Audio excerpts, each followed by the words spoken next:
ప్రధానమంత్రి నరేంద్ర మోడీ మాట్లాడుతున్నారు. లైవ్ లో చూద్దాం. नए ग्रोथ इंजन चाहिए. दुनिया को एक ट्रस्टेड सप्लाई चेन की जरूरत है.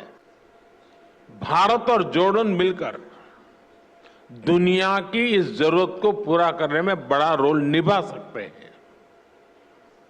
मैं आपसी सहयोग के कुछ की सेक्टर्स की चर्चा आपके साथ जरूर करना चाहूंगा.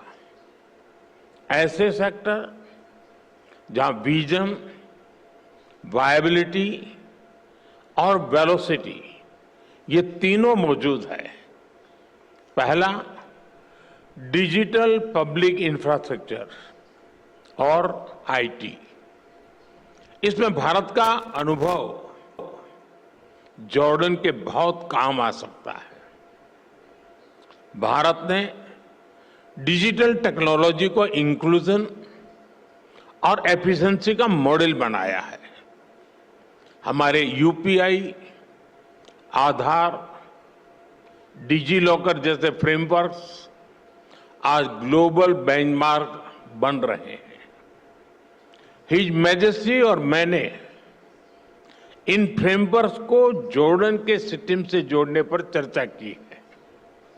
हम दोनों देश फिनटेक, हेल्थ टेक, एग्रीटेक ऐसे अनेक सेक्टर्स में अपने स्टार्टअप्स को डायरेक्टली कनेक्ट कर सकते हैं. एक शेयर्ड इकोसिस्टम बना सकते हैं जो हम आइडियाज को कैपिटल से और इनोवेशन को स्केल से कनेक्ट कर सकते हैं.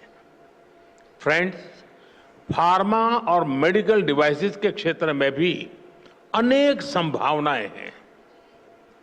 आज हेल्थ केयर सिर्फ एक सेक्टर नहीं है बल्कि एक स्ट्रेटेजिक प्रायोरिटी है. जॉर्डन में भारतीय कंपनियां मेडिसिन बनाएं, मेडिकल डिवाइस बनाएं, इससे जॉर्डन के लोगों को तो फायदा होगा ही.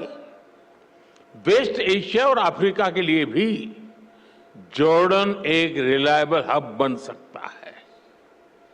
जेनरिक्स हो, वैक्सीन्स हो, आयुर्वेद हो या wellness, India brings trust and Jordan brings reach.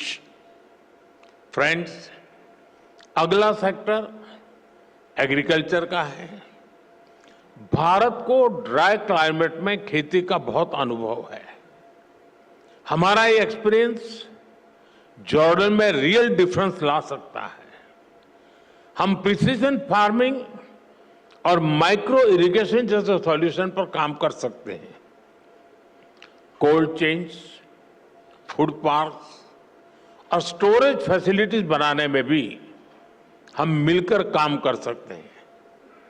जैसे फर्टिलाइजर्स में हम जॉइंट वेंचर कर रहे हैं, वैसे ही अन्य क्षेत्रों में भी हम आगे बढ़ सकते हैं.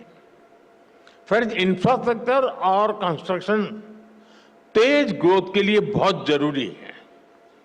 इन क्षेत्रों में हमारा कोलैबोरेशन हमें स्पीड और स्केल दोनों देगा.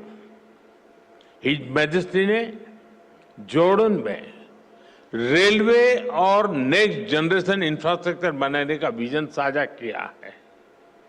मैं उनको विश्वास दिलाना चाहता हूं कि हमारी कंपनियां उनके विजन को साकार करने के लिए सक्षम भी हैं और उत्सुक भी हैं. कल हमारी मुलाकात में हिज मैजेस्टी ने सीरिया में इंफ्रास्ट्रक्चर रिकंस्ट्रक्शन की जरूरतों के बारे में भी बताया. भारत और जॉर्डन की कंपनीज इन जरूरतों को पूरा करने पर मिलकर काम कर सकती है. फ्रेंड, आज की दुनिया ग्रीन ग्रोथ के बिना आगे नहीं बढ़ सकती. क्लीन एनर्जी अब केवल विकल्प नहीं है बल्कि एक नीड बन चुकी है. Solar, wind, green hydrogen, energy storage, इसमें भारत बहुत बड़ी इन्वेस्टर के रूप में काम कर रहा है. जॉर्डन के पास भी बहुत बड़ा पोटेंशियल है. जिसे हम अनलॉक कर सकते हैं। ऐसे ही ऑटोमोबाइल और मोबिलिटी का सेक्टर है। भारत आज अफोर्डेबल ईवीज, टू व्हीलर्स और सीएनजी मोबिलिटी सॉल्यूशंस में दुनिया के टॉप देशों में से एक है। इस क्षेत्र में भी हमें ज्यादा से ज्यादा काम मिलकर करना चाहिए। फ्रेंड, भारत और जॉर्डन दोनों देश अपने कल्चर, अपनी हेरिटेज पर बहुत गर्व करते हैं। हेरिटेज और कल्चरल टूरिज्म के लिए भी दोनों देशों में बहुत अधिक स्कोप है। मैं समझता हूं कि दोनों देशों के इन्वेस्टर्स को इस दिशा में आगे बढ़ना चाहिए।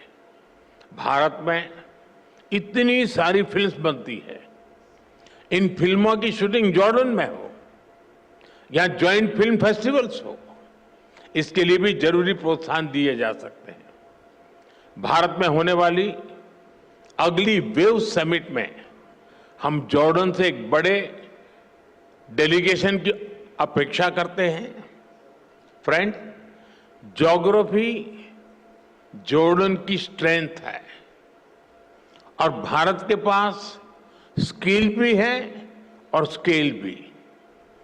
दोनों की स्ट्रेंथ जब एक साथ आएगी तो इससे दोनों देशों के नौजवानों को नए अवसर मिलेंगे। दोनों देशों की सरकारों को उनका विजन बिल्कुल स्पष्ट है। अब बिजनेस वर्ल्ड के आप सभी साथियों को अपनी इमेजिनेशन, इनोवेशन और एंटरप्रेन्योरशिप से इसको जमीन पर उतारना है। अंत में मैं आपसे फिर कहूंगा, come let us invest together, innovate together and grow together. Your majesty, एक बार फिर आपका, जॉर्डन सरकार का और इस कार्यक्रम में उपस्थित अन्य सभी महानुभावों का मैं हृदय से आभार व्यक्त करता हूं। शुक्रान, बहुत बहुत धन्यवाद। Thank you, Your Excellency.